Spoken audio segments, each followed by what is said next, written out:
Hi, I'm Dino Cazares, and I play guitar in Fear Factory, Divine Heresy, and Assassino. Today we're going to talk about the history of how I got into the Ibanez 7-string, and we're also going to talk about my new signature series, DCM100 limited edition model.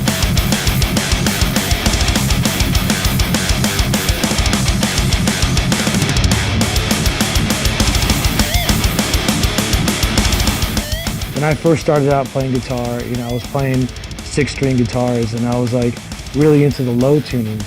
And so I would tune my 6-string down to like B and A, but obviously the strings got really floppy, and then you try bigger strings and then it changes the tone and so on and so on. When I made my first 2 records, I was using 6-string guitar and they were tuned to B. And they sounded really good, but I heard of Steve Vai, and I heard of his Ibanez 7-string guitar that he made back in the 90s. And I was like, man, I would always love to try that guitar. And back in 1995, Ibanez had approached me, gave me one of the first Vai 7-strings, and I instantly fell in love with it. I knew exactly what I wanted to do with this guitar. I knew exactly how to play it. I felt very, very comfortable. But when I first got the guitar, I noticed there were some things on it that I would have liked to change. One was reverse headstock. Since the early 80s, some of the old school bands had reverse headstocks, and I wanted it to bring it back for my guitar. And obviously Ibanez make really great thin necks. My left hand's moving pretty fast. I've always liked it when it was thinner for me, and it felt very comfortable. It's also a rosewood fretboard with jumbo frets on it. I played the 25.5 scale neck for quite a long time. But then when they came out with the RGD and it had the 26.5 scale neck, I fell in love with it right away.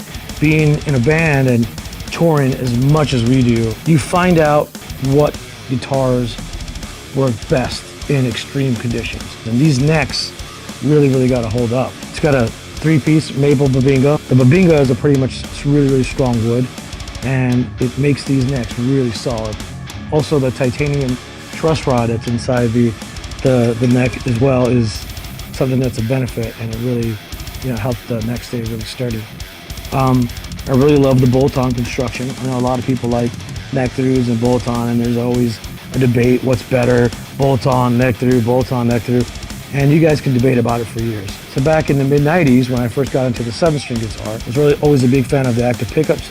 So years later, I helped Seymour Duncan design a pickup called the Blackout. That was back in 1996. Fast forward, back in 2013, I've been working on a pickup with Seymour Duncan called the Retribution, which will be available in the guitar. And the pickup will be available later this year as well. When I was designing the pickup, I tried it out with all different woods, and I always felt mahogany was best for me. It's got this really good high-end attack I like, and it's got a good tone, and it's really got a lot of good sustain on it. You can hear every pick attack. That's pretty much my style. I pick pretty fast. And I needed something that was just going to be just full-on attack.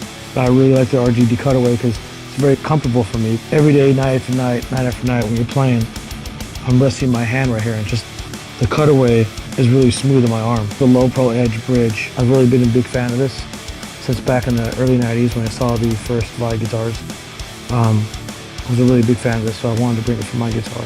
I always liked one volume knob. I never really liked the toggle switch. I never really, liked the volume control, because I pretty much was able to get my tone, my highs and lows out of my amp. I always liked my guitar to be a little bit simple. Sometimes less is more. This DCM100 is pretty much exactly what I play live. And this is an exclusive model, limited edition, DCM100 Dino signature guitar.